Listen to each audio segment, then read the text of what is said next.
Hi, now I came to share my mind with a strong devotion, kind of devotion to some deeper understanding, to some puzzle coming together after a talk, after a chat on WhatsApp with a person who I know quite little. And they actually visited us on couch surfing and stayed 2 nights, and we didn't have much time to exchange.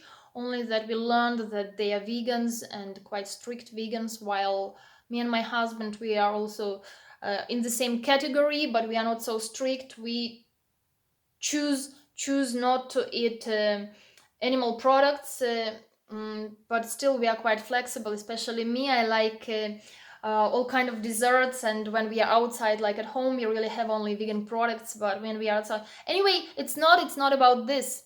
It's about consciousness. Today I share my mind about how important it is to awaken and to develop consciousness on the way to enlightenment.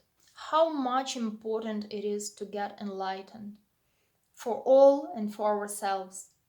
And I will tell you why. It might be a bit complicated if you have patience. And first of all, as I said in my Russian speaking video already, that this video is for all, but I don't intend it to directly address each and everyone, because I know this is the subject that may touch somebody else, that somebody can also share this view, this opinion, and then this is for you, and this is also for others. But I don't insist on anything, I just share my mind, and I understand that we all have different perceptions, so I really don't try to implicate any of my views on anyone else. So this video is for all, but not for each one.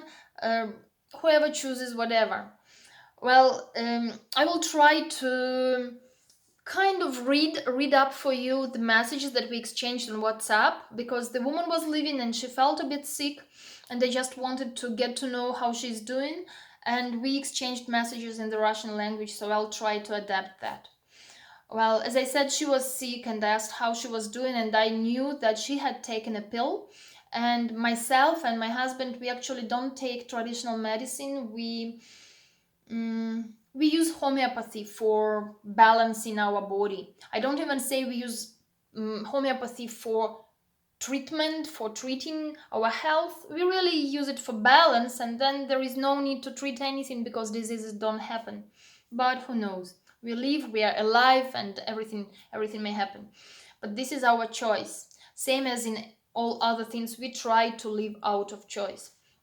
So here I asked her, like, do you take pills? You're so strict as a vegan, and yeah. So she responded, well, yeah, in my regular life, vegan, I'm quite strict.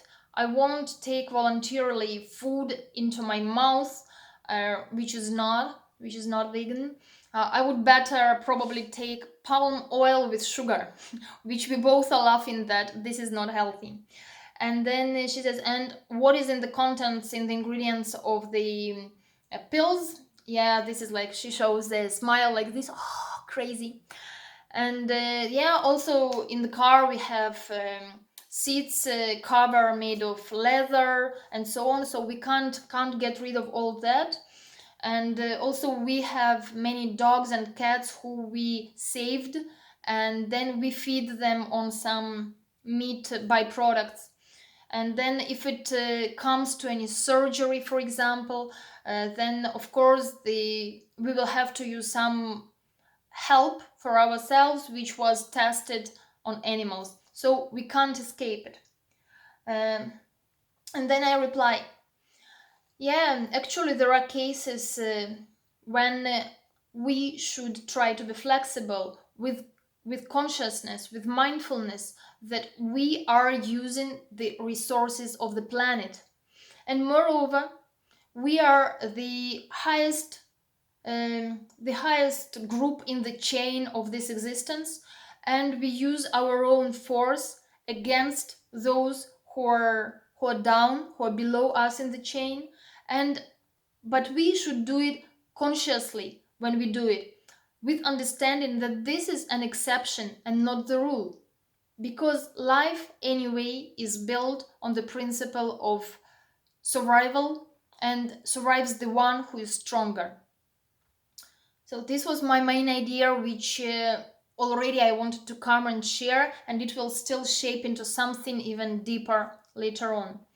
And she says, well, that is true. So I personally vote for, how do we say this in English?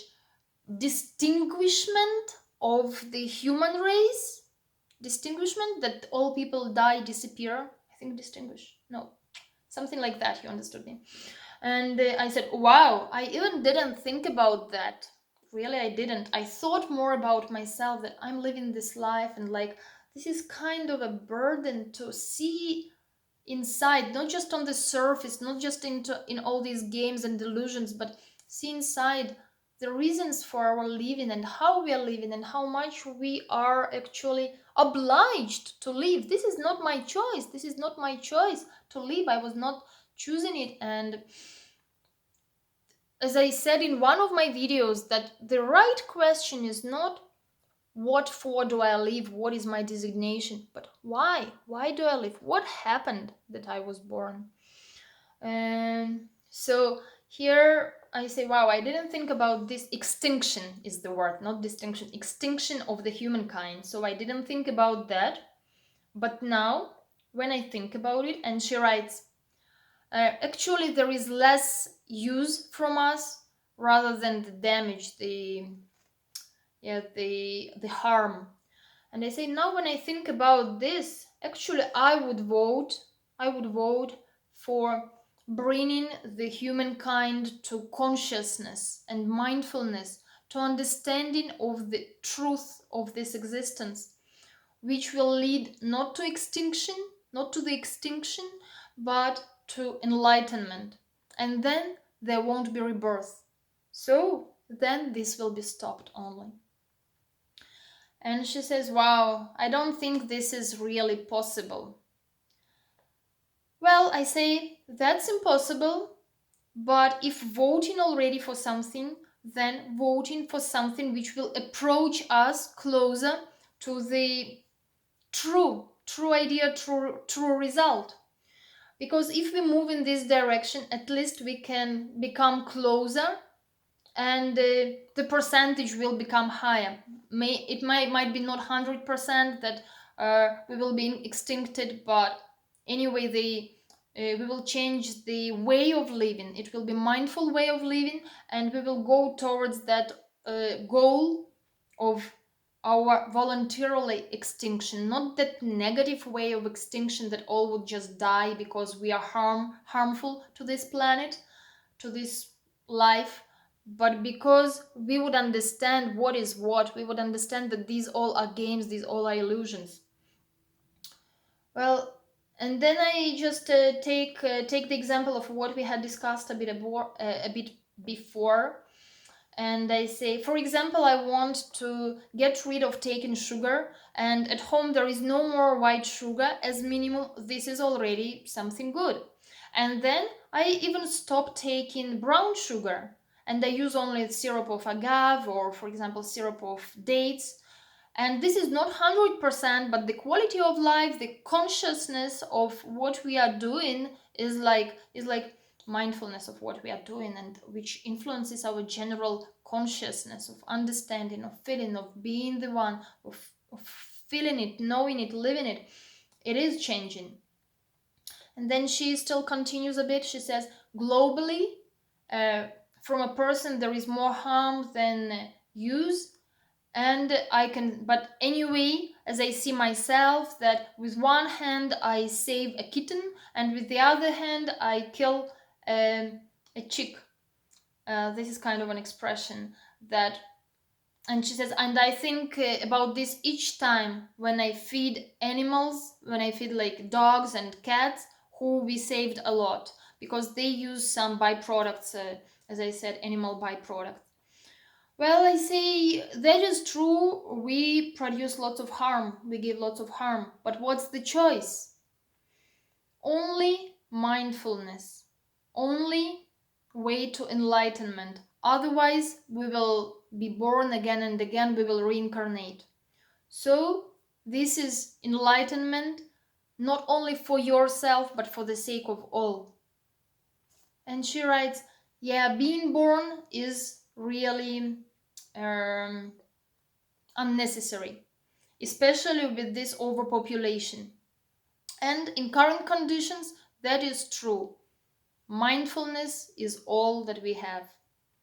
And then I keep my line. I say, like everything else in life, we should do without attachment, because I said enlightenment should be not just only for ourselves but for all, for the sake of all. And like everything else, we should do without attachment, not just for yourself only, but to do only. What is our choice? We are in the prison of life. We were born, we are obliged to live. So we just try to do what we can. But not everybody has big capacities, big capabilities to do what we can. We try to do what we can. But there are people who don't understand even a thing, for example, like eating cows. They have never thought about this. You say that you think each time when you feed your dog with byproducts, animal byproducts, you feed a dog and you feel kind of regret, hesitation each time. But there are people who take a steak on their plate and enjoy it, and they don't even give a thought because they have never had this click. They are not awakened. This is why I announced in the beginning of this video that I will speak here about the importance of being awakened once and then following, working on this, being conscious, following on your mindfulness in order to come to enlightenment. So those people, they were not awakened. Even if we remark to them, give some information, pay attention that this is a living being who was killed for their pleasure so that they can eat and enjoy now. Enjoy only because they have habit of eating this. They will not be happy about this. They will get aggressive against us. They will not understand. They will not agree because this doesn't click for them. So why I talk about this? Not to blame that somebody it's made. On the contrary, to say that they don't have chance. We have a chance already because we got this kind of consciousness. But others, they didn't have this click and they don't have a chance to do more. They do what depends on them and we do what depends on us. And then yes, as she wrote before, that in the current conditions, mindfulness is all that we can do. I put just a sign like this that I completely agree. Mindfulness is all that we have, all that we can do. And then she also adds another question, brings a little bit different issue, saying that she heard from her yoga teacher that eating onion and garlic is not recommended, while milk is so much actually praised. And I comment on that, saying that it comes from different sources about milk and onion and garlic. Onion and garlic are considered to be too strong. They have such a strong basis that they dominant over the energy, and then they don't go in line with the energy balance, with the energy balance of the person. That is why. And then we discuss a bit more of that and come to the question of, yeah, taking dairy products from mainly from a cow. And she says that when we see how calves are taken away from their mothers, cows, and they cry, then you don't want to participate in this anymore. Of course, we will not stop the dairy products, and industry, but we can see what I personally contribute to in my living, in my creation, in my existence in this world.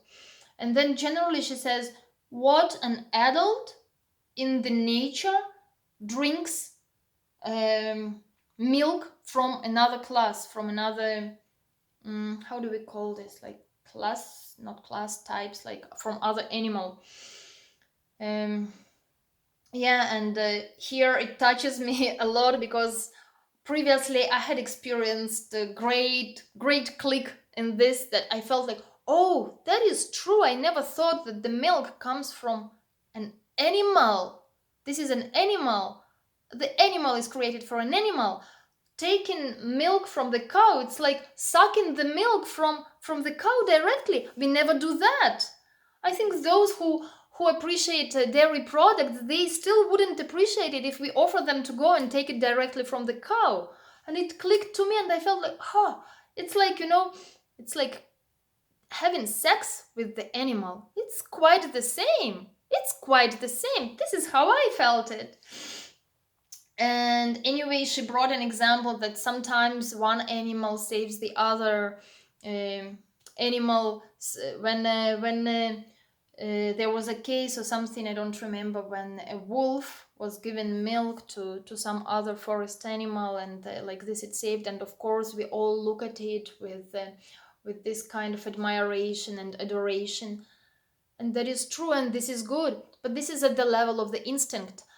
Animals live at the instincts level. We humans, we can have much more than only instincts. Instincts are also very good. For us they are good too, but at the situations where instincts are important, at the situations when it comes to our life threat. But daily, our life is not under threat. We don't always have to try to survive.